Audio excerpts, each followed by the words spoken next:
அன்பு செல்லமே, உன் கண்ணீரை நான் பார்த்து கொண்டுதான் இருக்கிறேன். என் குழந்தையே, எப்போதும் உன்னை நான் நிற்கதியாக விட்டதே கிடையாது. நிச்சயமாக எல்லா பிரச்சனைகளுமிருந்து காப்பாற்றத்தான் ஒரு முடிவுடன் உன் வீட்டிற்கே வந்துவிட்டேன். நான் என்ன செய்ய முடியும் என்று நீ நினைக்கிறாய்? என்னால் எல்லாமே செய்ய முடியும். நீ என்ன நினைக்கிறாய்? இந்த தாய்க்கு சக்தி இருக்கிறதா? என் வாழ்க்கையில் இவ்வளவு கஷ்டப்படுகிறேன், ஆனால் இதுவரை என் தாய் என்று சொல்கிறேன், ஆனால் எனக்கு உதவியே செய்தது கிடையாது. என்னை ஏன் சோதிக்கிறார்கள்? இந்த உலகத்தில் நான் மட்டும்தான் தவறு செய்தேனா? யாருமே தவறு செய்யவில்லையா? என்னை சோதிப்பதற்கான பதில்தான் சொல்லுங்களே. நான் தவறே செய்யவில்லை, என்னை காப்பாற்றுங்கள் என்று கதறுகிறாயே. இவ்வளவு கதறலுக்கும் நான் உன்னை அப்படியே விட்டுவிட்டு சென்று விடுவேன் என்று நினைத்தாயா?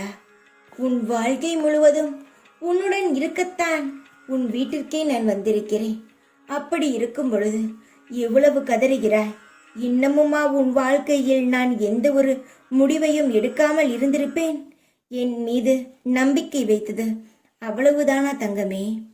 அம்மா அம்மா என்று சொல்கிறாய், ஆனால் அம்மா மீது கோபம்தான் அதிகமாக வருகிறது.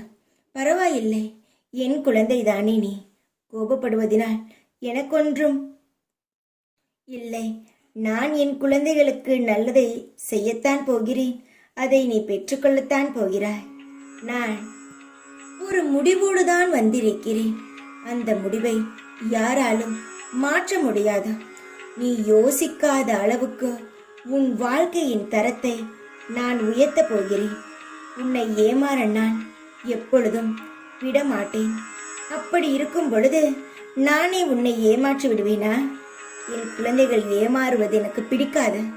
எவ்வளவு நம்பிக்கை வைத்திருந்தால் என்னை நீ நாடி வந்து கொண்டே இருப்பாய். எவ்வளவு சோதனைகள் கொடுத்தாலும் எப்பொழுதும் என்னையே சுத்தி சுத்தி வருகிறாய். அதனால் உன் வாழ்க்கையில் இருக்கும் கஷ்டம் துன்பம் எல்லாவற்றையும் அகற்றிவிட்டு இன்பமான ஒரு நல்ல வாழ்க்கையை தரப்போகிறேன்.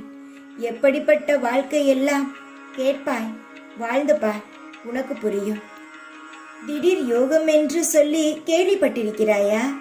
அந்த திடீர் யோகம்தான் உன் வாழ்க்கைக்கும் வரப்போகிறது. ஏங்காதே, இனி யாரையும் பார்த்தா எல்லாமே உனக்கு சுபமாக நடக்கும். தைரியமாக இரு.